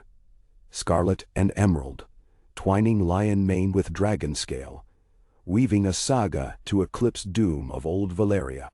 No one slept peacefully that night. Not king, not commoner, not child in cradle. For all had heard the distant echo of newborn wings, and every heart asked silent question. When the lion's dragon grows full and hungry, upon whom will it feast first? Ka. Smoke curled like drift snakes above the towers of King's Landing, silver against the deep violet cloak of Tridon. Jaime Lannister stood alone before the doors to the throne room, fingers brushing the lion head pommel of his sword. Behind him torchlight danced on crimson carpet, throwing living shadows that clawed the walls like half-wakened demons. The Kingsguard cloak felt heavy tonight, as though every link of gold thread had turned to lead. Inside, Aerys raved. Jaime had heard the words, "Burn them all." Again and again, the same shrill mantra, until it rang in his skull like a funeral peal. Rossart, the chief pyromancer, was with him, babbling about hidden tunnels and green fountains beneath the city. They would ignite King's Landing the instant Tywin's host breached the outer gates. Jaime's jaw ached from clenching. He pushed the doors. The echo boomed like cannon fire. The Iron Throne loomed ahead, jagged swords writhing upward in a twisted black sculpture. Aerys paced at its base, wild white beard stained with ash, robe dangling in tatters. Rossart knelt on the steps, holding a torch that guttered with oily flame. Aerys's head snapped up. "Ah, good son, you come at last. Take this torch and do your duty." Jaime crossed the cavernous chamber, boot heels tapping slowly, deliberately. At each step, memories rolled over him. The day he'd first sworn the Kingsguard vows, the look on Cersei's face when he had donned white, his father's cold fury. Duty, honor, arms. They seemed thin coins against the freighted scale of what the king commanded tonight. Aerys thrust the torch toward him. "Hurry, light the fuse. Let lion whelp see that I still hold fire in my fist." Jaime's hand closed on hilt instead. "Your Grace, Lord Tywin only wishes to secure the city." Liar. Spittle flew. "He hungers for my throne, for my very blood. We shall give him blood in rivers. Burn every man, woman, babe. Ash does not rebel." Rossart bobbed, eyes shining with fanatical devotion. "The charges are placed, Your Grace. One spark beneath the dragon pit will cascade." Jaime drew steel. Sound rang clear, bright. He never remembered making the decision. Only the weight lift from heart as sword left scabbard. Rossart's eyes widened. A blur of silver gold, a wet crunch of bone. The pyromancer pitched backward, split from clavicle to spine, torch skittering across marble dial. Aerys froze. For an instant, clarity washed over splintered mind, and he saw death in Jaime's green eyes. No, he whispered. Oath. Jaime stepped forward, blade low. Aerys of House Targaryen, he said, voice calm. In the name of the realm I declare you unfit to rule. The king stumbled, tripped on ragged hem, fell against cold iron blades jutting from the throne. Blood beaded on his arm. He began to scream. Jaime raised sword. The scream cut short. Silence followed, heavy as wet wool. Aerys slumped, beard tangled in steel. Blood trickled down blades, dark and steaming. Jaime exhaled, feeling 30 pounds lighter and 10 years older. He wiped sword on cloak. It left a crimson smear on white silk, stain that would never wash out. He turned, extinguished Rossart's torch beneath boot heel, and strode for door. There, he met Sir Boros Blount and Sir Meryn Trant, rushing in at the alarmed cries of servants. They stopped dead at sight of him, at the dead king. Jaime's expression brooked no argument. Secure the vaults, he ordered. No pyromancer leaves alive. The two whites hesitated. Then, obeying the voice of command neither knew he possessed, they nodded and scattered. Jaime continued down spiral steps toward the Red Keep's belly where hidden casks of wildfire nested. He prayed he was not already too late. At the city's lion gate, dawn crested the horizon, gold spilling like molten coin over ranks of mail-clad men. Tywin Lannister sat astride a tall destrier, armored in gilded plate. Behind him banners snapped, golden lions entwined with three-headed dragons against crimson fields. The mingled sigils were new. Some men whispered they felt ill-omened, but none dared voice it near the primark. Kevin rode up.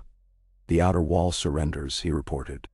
Gold cloaks opened postern doors. No resistance. Tywin's eyes narrowed. Jaime, or Varys, perhaps both. Tywin raised gauntleted fist. Drums ceased. Only gulls cried over Blackwater Rush. He studied the city's silhouette, nostrils tasting the breeze. No tang of wildfire smoke. Yet. He ordered advance. Lannister columns flowed through gates like red gold rivers. Within minutes, riders galloped back. The king was dead, slain by Sir Jaime. Tywin's face remained carved stone. Crown Prince? He asked. Rhaegar absent. Reports say he was wounded along the Mander. Tywin considered. Secure the throne. I will see my son. He spurred into city. Small folk knelt or fled along streets. When he reached the Red Keep's courtyard, he dismounted, strode up steps 2 at a time. Inside, bodies of pyromancers littered halls, throats opened with surgical precision. Kingsguard whites saluted him wordlessly, blood spattered across snow silk. Jaime awaited in throne room entrance, armor smeared brown. Sunlight streamed through stained glass windows, illuminating moats that drifted like ash. Tywin paused 10 paces away. Father and son locked eyes. I put the city before the crown, Jaime said. Tywin's voice emerged like distant thunder. You put your honor to the sword. Jaime's jaw twitched. I saved 500,000 lives. Rossart had the fuses ready. Tywin stepped nearer, inspected dead king. History will call you Kingslayer. He knelt, as though adjusting a chess piece, and plucked a crown of sharp black steel from the corpse's skull. Blood dripped from rubies set in its circlet. Jaime watched warily. Who will wear it? Tywin stood, crown in hand. The realm cannot bear another mad dragon. He turned to Jaime. Summon Maester Pycelle. We convene a great council by dusk. Jaime exhaled. Relief? Fear? He wasn't sure. He left to obey. Tywin stared at the Iron Throne. It seemed smaller now, diminished. He closed fist around crown, points pressing glove leather. Not yet, the gesture said. Soon. High above Casterly Rock, Cersei emerged onto a wind-blasted parapet. The hatchling, black as jet, wingspan no wider than her arms, balanced on the crenellations, tail lashing. It crooned at sight of her, throat flickering with embers. She stroked its neck. The scales were smooth but hard. The beast's belly rhythm matched her heartbeat. Qyburn hovered behind, clutching a ledger. His growth accelerates, he murmured, ignoring the wind whipping his sparse hair. He shed first scale layer overnight, consumes 5 goats daily. Cersei smiled. We shall name him Aemond, after a prince who took what was his by strength. A commotion rose in courtyard below, riders approaching, banners of the lion entwined with the dragon. A raven had arrived earlier. King dead, council called. Return at once. Cersei's pulse quickened. She faced Qyburn. Prepare him for travel. Build an iron cage lined in pitch to mask heat. We ride to King's Landing within the hour. Qyburn bowed. As you command, your grace. She savored the honorific. Soon the realm would echo it without fear of correction. On the King's Road's northern stretch, Eddard Stark and Robert Baratheon led battered hosts toward Harrenhal. Rumor of Aerys's death reached them by secret messenger sent from Varys, unclear, conflicting, but enough to slow their march. Robert rode beside Ned, face clouded beneath new beard grown in weeks of siege dust. Tywin steals my kill, he grumbled. First he sits out our bloody war, then rides in to murder a madman and pluck the crown. The crown is not yet his, Ned answered, though worry etched lines at his eyes. Great Council may name Rhaegar's boy, or Viserys. Robert spat. Dragon spawn will never sit throne while I draw breath. We push south, take city, end this farce. A scout galloped up, shouting urgent news. A lion-sigiled envoy approached under flag of peace. Robert ordered camp halt. Soon a party dismounted, Kevan Lannister at its head. Kevan bowed stiffly. Lord Robert, Lord Stark. I bring invitation from Lord Tywin. Ride to King's Landing under safe conduct. Witness council that shall decide succession. Menmaus. Robert's lip curled. Safe conduct from lions? I'd sooner trust a Dornish kiss. Ned placed a calming hand. We must hear this council, else war drags on. And with dragons rumored. Robert snorted. Rumors and riddles. But he weighed pragmatism. Very well. We'll come with half our force. Kevan inclined head. As you wish. Time is short. Far across the narrow sea, in the palace of Pentos, Tyrion reclined on cushioned divan as Illyrio poured hippocras. The Magister's tapestried hall smelled of cinnamon and wealth. Tyrion's mind, however, roamed Westeros. Your father moves faster than any of us guessed, Illyrio observed, handing cup. Dining cup. Crown absent, council promised. Tyrion sipped. Council of his own making, I think. He will gather lords grateful he saved their city and present a fait accompli. I have dispatched birds to Stannis, reminding him of his rightful claim should Baratheon line ascend. Baratheons owe Iron Bank dearly, debts ripe for negotiation. Tyrion's brows rose. You place chips on many squares. Illyrio laughed, stomach quivering. A wise gambler hedges, but you, my friend, where do you wager? Tyrion rolled coin across knuckles. On chaos, of course. Chaos pays best dividends. He downed drink. I must return home soon. Too much melody playing without my discordant note. Illyrio clapped. A cog is ready when you are. Take 50 unsullied. Gifts from a grateful associate. They travel well with dwarfs. Tyrion grinned. Associate? Illyrio's eyes twinkled. A certain exile queen might appreciate later kindness. Tyrion filed the notion away, already plotting. In Dorne's sandstone palace, Doran Martell conferred with Tyene and Obara. The report from Old Town lay on table, crimson wax seal broken. Archmaester Peristan was dead, throat opened by unidentified assailant. Doran's voice trembled with both fear and awe. You silenced the citadel. Tyene dipped head, golden ringlets brushing cheeks. Their ravens would have crowned Tywin's spawn heir to Dragonseed. Obara paced.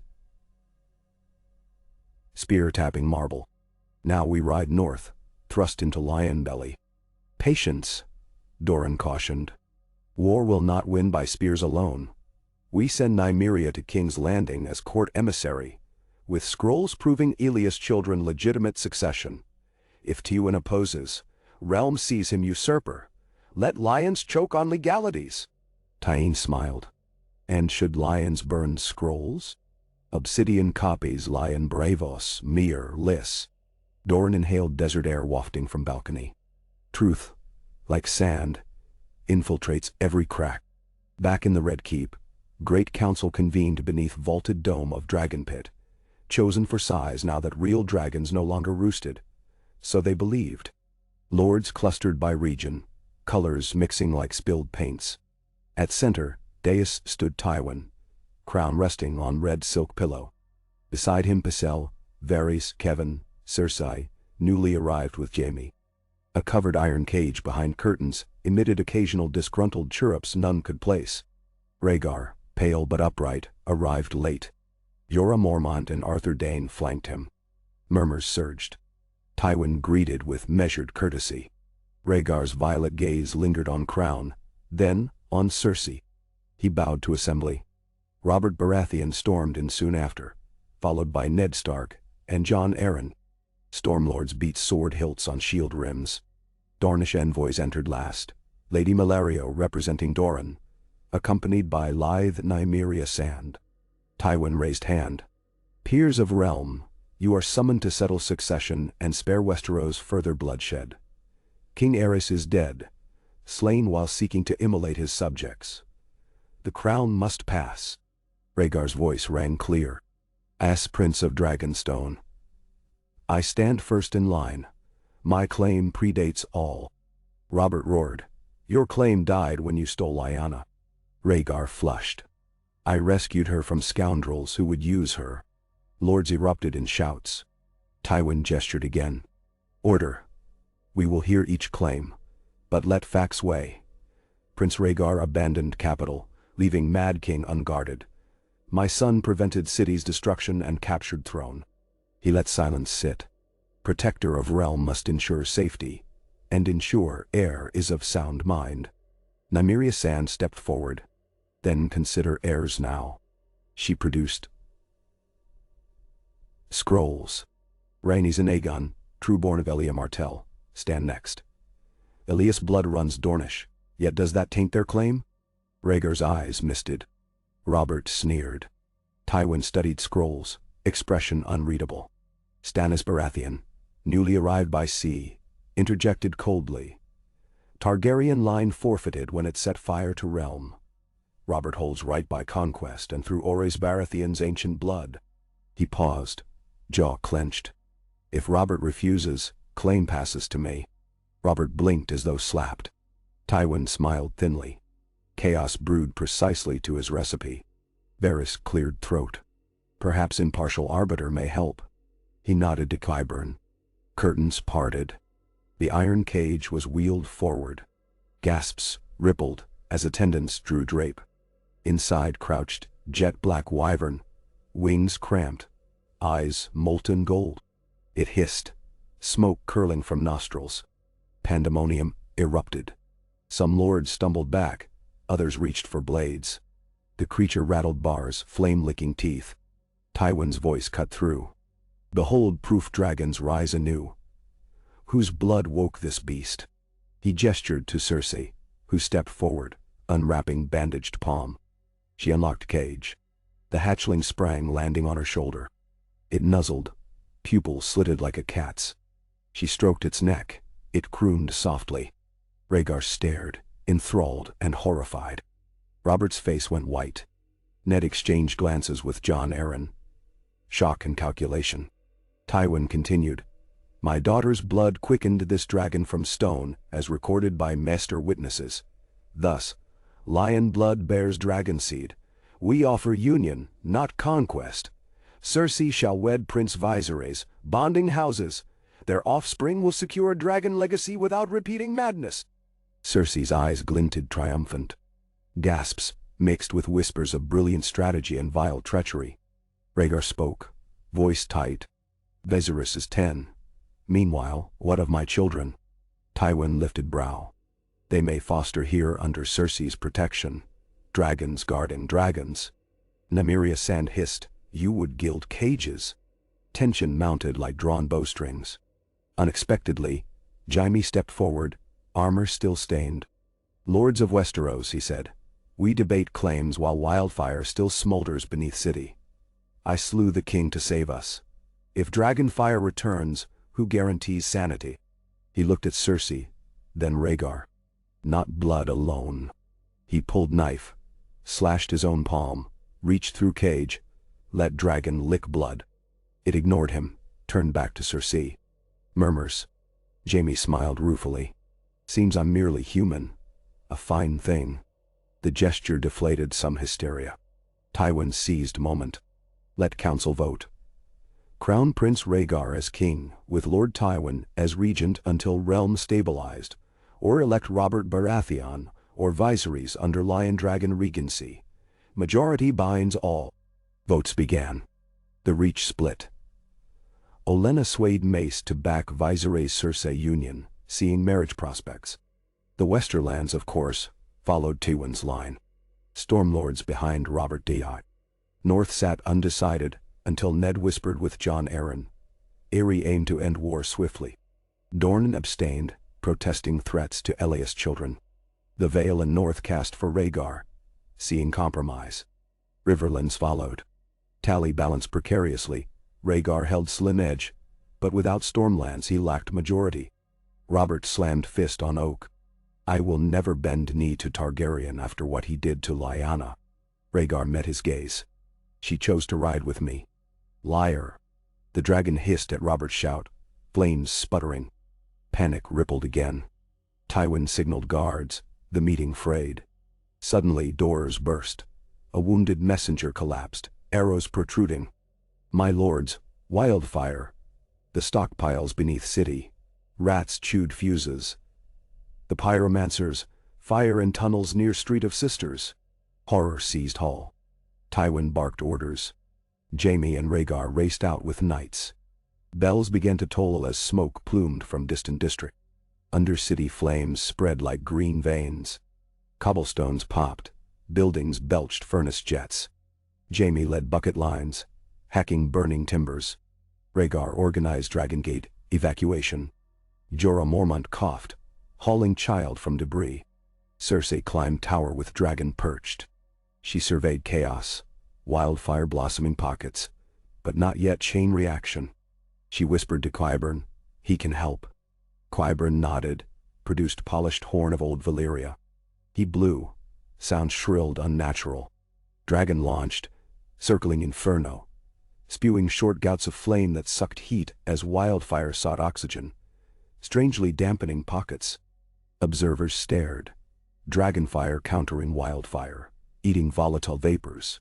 In hours, flames contained. City smoldered. People cheered uncertainly at sight of black hatchling roosting on Great Sep's broken dome. Night found the council reconvened amid smoke haze. Nerves rawed at all.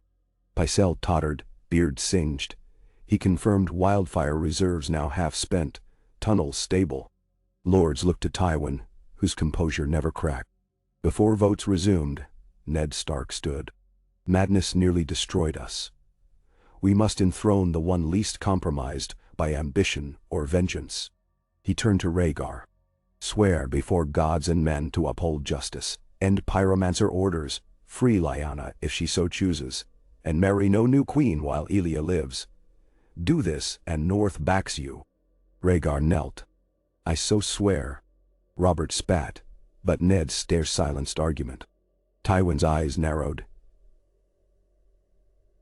He sensed crown slipping. Yet his calculus changed. If Rhaegar ruled, Lion Dragon Ty via Viserys Cersei still binds. He signaled Kevin. Plan B. Mace Tyrell rose reluctantly, backing Union path.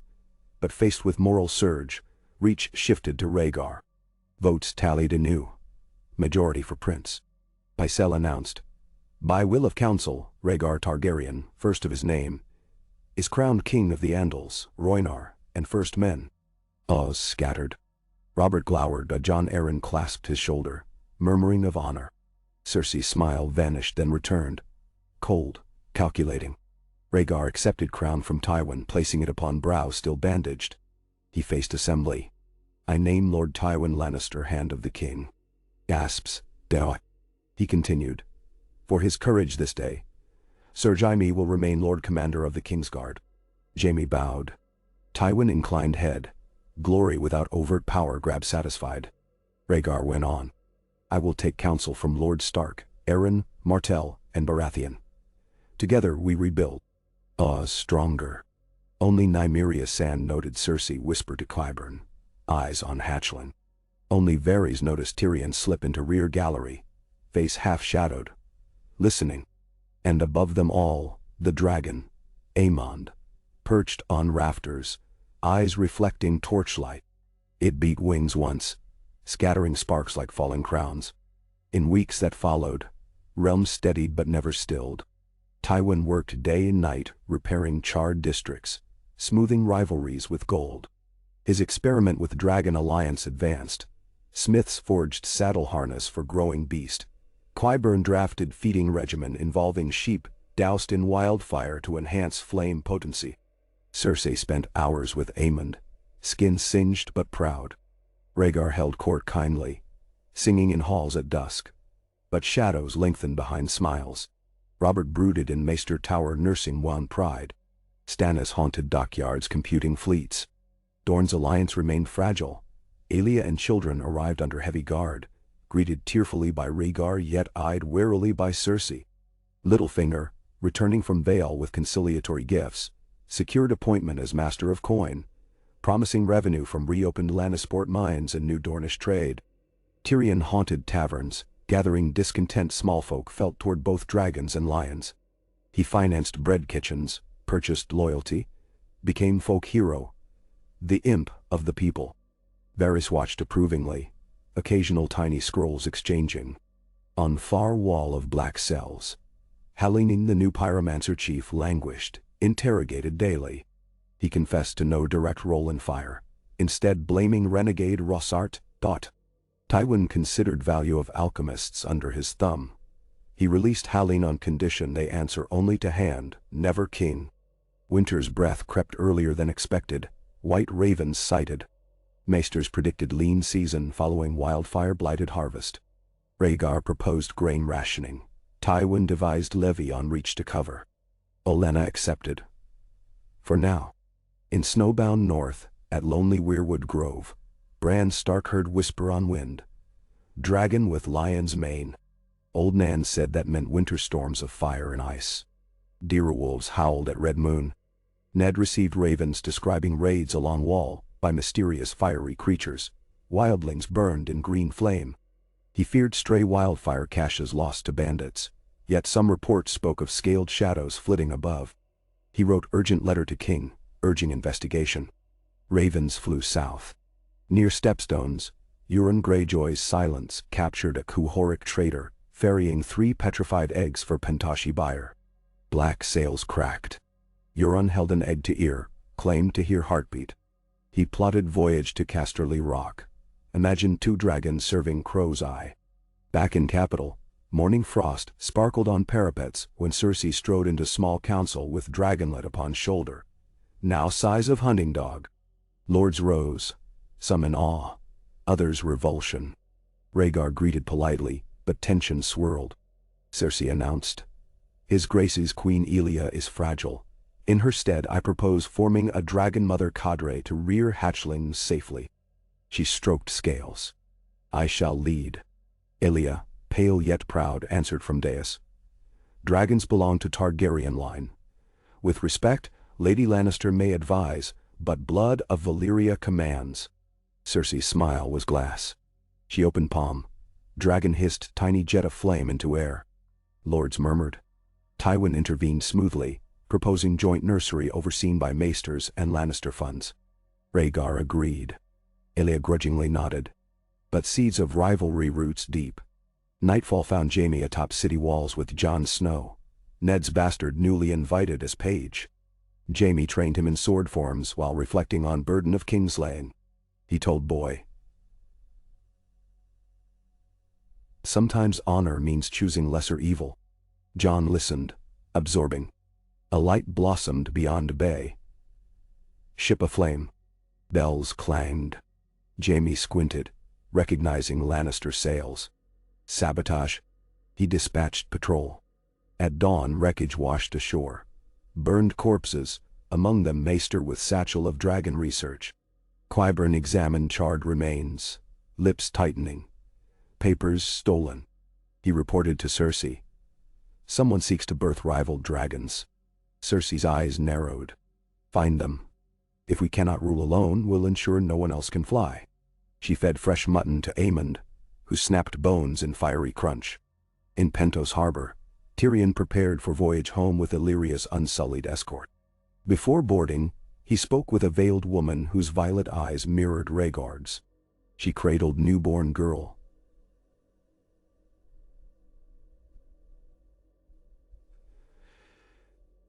Glimmering my brother sits precarious throne, she said softly. Tyrion bowed. Princess Daenerys, events in Westeros spin quicker than wheels in Bravos. When time is ripe, your presence may matter. She glanced at Infant. For now, my daughter Visenya and I seek quiet. Yet spark of destiny smoldered. Tyrion promised assistance, though midnight part of him wondered if too many dragons already filled sky. Autumn's first snow dusted Casterly Rock as Tywin inspected dragon pits carved into seaward cliffs. Engineers installed iron chains. Firebrick walls. Aemond screeched overhead, now full adolescent. Wings casting wide shadow on foam-laced waves. Kevin joined him, cloak snapping. Brother, letters from Winterfell speak of fiery specters. And Stannis builds ships day and night. Robber trains ground levies, drink scarcely dulling rage. Benderwind. Tywin's gaze remained on horizon. Let them. Fear keeps them from plotting deeper. Kevin hesitated. And you? Does fear keep you awake? Tywin's fist tightened on parapet. I fear only miscalculation. He faced Kevin. Ensure Lannisport forges triple the scorpion bolts. Should more dragons hatch beyond our stable, we will clip wings. In the Red Keep's library, Tyrion reunited with Jaime. The brothers embraced awkwardly. Tyrion whispered hurried updates of Essosi rumors. Euron's eggs, Ironbank vengeance, Dornish subterfuge, Stannis courting Braavosi cell sales. Jaime listened tiredly. I killed a king, yet realm still bleeds, Jaime said. Tyrion poured wine. We sew wounds with daggers. Why surprised they gape? Steps approached. Cersei entered. Dragon perched elegantly. Glamour unspoken. She appraised Tyrion. Brother returns at last. Scheme or serve? Tyrion smiled. Always both. Her gaze slid to Jaime. Father summons. She departed. The dragon turned head, slitted pupils gleaming at Tyrion before it followed. Tyrion muttered, when lions breed with dragons, even dwarfs watch their neck. Great hall filled for Aemond's first public display. Nobles from every corner gathered to witness proof dragons soared under new reign. Iron chandeliers glittered with crystal. Minstrels hushed. Cersei entered in gown of black and gold, dragon on arm like living sash. She walked length of hall, halted before Rhaegar and Elia seated side by side. Aemond spread wings, beat once, leapt aloft. Gasps, dot. It swooped above tables, flaming empty brazier midair for spectacle, then landed on Cersei's command. Applause erupted, mixed awe and dread. Elia forced smile but tear shimmered. Rhaegar applauded politely. Inwardly he wondered whether Valyrian prophecy had misread signs. The prince that was promised might not be his seed but spawn of lioness. Tywin observed audience reaction like banker tallies ledgers, fear balanced with wonder. He whispered to Varys, a realm awed is a realm ruled. Varys' smile held no warmth. So long as awe does not curdle to revolt. Far north of Wall, a scouting party of knights watched discovered scorched circle in snow. Trees blackened. At center lay charred carcass of giant white elk. Chests burst from within. Among ashes they found green glass beads, still warm. Ranger Sir Waymar Royce touched one. It flared bright, then cracked. Ravens departed south. In Citadel's highest rookery, Archmaester Valen studied fragment, pronouncing it wildfire residue fused by dragonfire. He penned report to King. Flame of men collides with flame of beasts beyond wall. Caution. Unnatural fires awaken old sleepers. Nendro. Rhaegar read, brow furrowed. Winter and dragons and wildfire. Elements swirling toward cataclysm. He summoned Tywin, Ned, and Maester Luwin via Raven to urgent counsel. Robert declined, citing hunt. Deep in dungeons, Qyburn perfected elixir using dragon blood and wildfire to craft liquid flame that burned even underwater. He tested on prisoner, sentenced for thievery. Screams echoed through corridors. He presented vial to Cersei. Your dragon's roar may now marshal armies at sea. Cersei's lips parted in wicked smile. We shall baptize Stannis' fleet when time arrives. In Sandstone's cell in King's Landing. Tywin Silvertongue penned new ballad. The Lion's Flame and Dragon's Mane. Varys slipped coin to learn verses.